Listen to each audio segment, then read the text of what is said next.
Bonjour, bienvenue à la chaîne Découvrir sa destinée. Dans cette autre vidéo, nous allons parler de chercher sa destinée jusqu'à la trouver.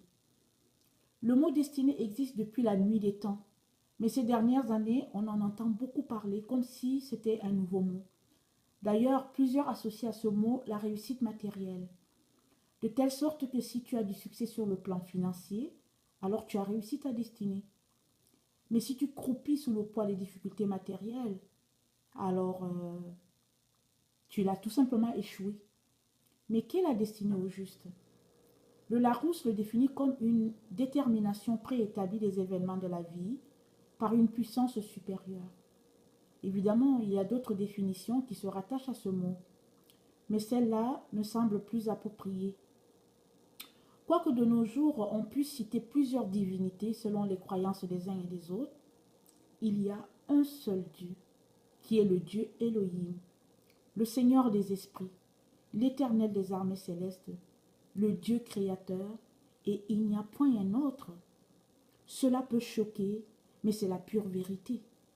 Que les hommes le veulent ou pas, Dieu est Dieu. C'est lui le créateur et nous sommes les créatures. Que les hommes l'acceptent ou pas, c'est Dieu qui tient le monde dans ses mains. Ce ne sont pas les hommes, malgré tout ce que la science veut nous faire croire. Dieu est souverain au-dessus de sa création. Il ne l'a jamais abandonné. Avec le modernisme, l'émancipation, la science, etc., l'homme a rejeté Dieu et la vérité a été cachée à plusieurs. Dans nos écoles et universités, on nous enseigne que Dieu n'existe pas. C'est pourquoi la colère de Dieu se révèle du ciel tel que dit dans Romains 1, 18 à 23, contre toute impiété et toute injustice des hommes qui retiennent injustement la vérité captive. Car ce qu'on peut connaître de Dieu est manifeste pour eux, Dieu le leur ayant fait connaître. En effet, les perfections invisibles de Dieu, sa puissance éternelle et sa divinité se révèlent comme à l'œil devant depuis la création du monde.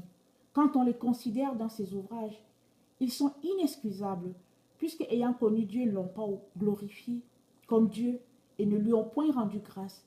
Mais ils se sont égarés dans leurs pensées, et leur cœur sans intelligence a été plongé dans les ténèbres.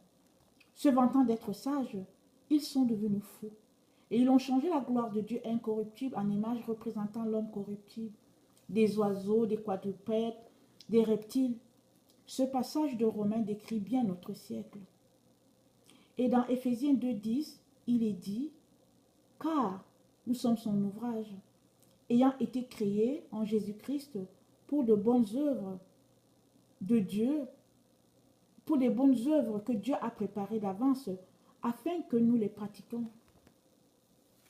Réalisons-nous que c'est Dieu lui-même qui nous a façonnés à son image. Il a pris du temps pour nous créer.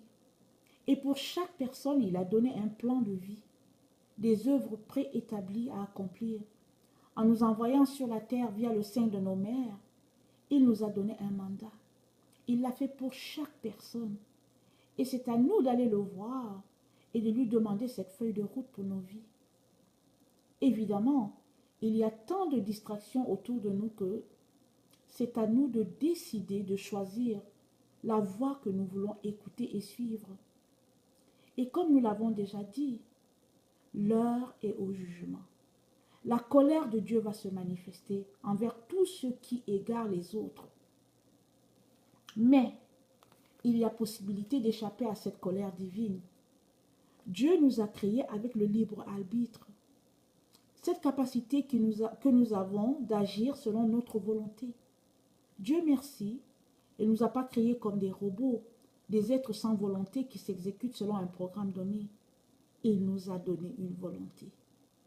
Dieu ne nous force pas à le suivre, mais si volontairement nous lui offrons notre vie. Éphésiens 2,10 nous dit qu'il a créé de bonnes œuvres pour toi. Alors, il pourra te diriger, car il nous conduit toujours vers de verts pâturages, pour notre bien-être. Lui seul peut nous diriger sur le chemin sur lequel nous devons marcher. C'est cela marcher sur le chemin de sa destinée. Ce type de vie n'est possible que par une marche d'intimité avec Jésus-Christ. Seuls ceux qui marchent proches avec lui, au jour le jour, peuvent découvrir ce chemin qui est déjà tout tracé dans leur cœur. Seule une marche d'intimité peut nous donner de trouver ce bon chemin et de capter la bonne fréquence là où on pourra entendre la voix de Dieu. Oui, les hommes ont retenu la vérité captive. Plusieurs personnes en sont privées et suivent ceux-là même qui les perdent.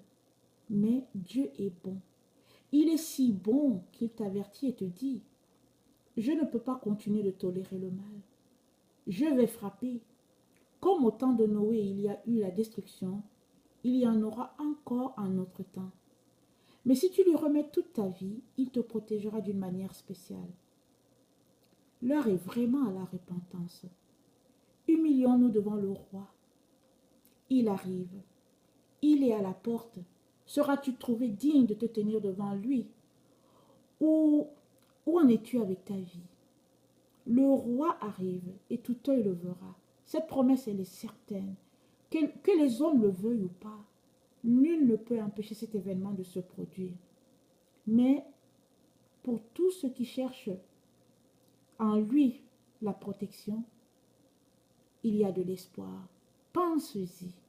Pense-y plusieurs fois et décide, fais le bon choix pour ta vie. Merci.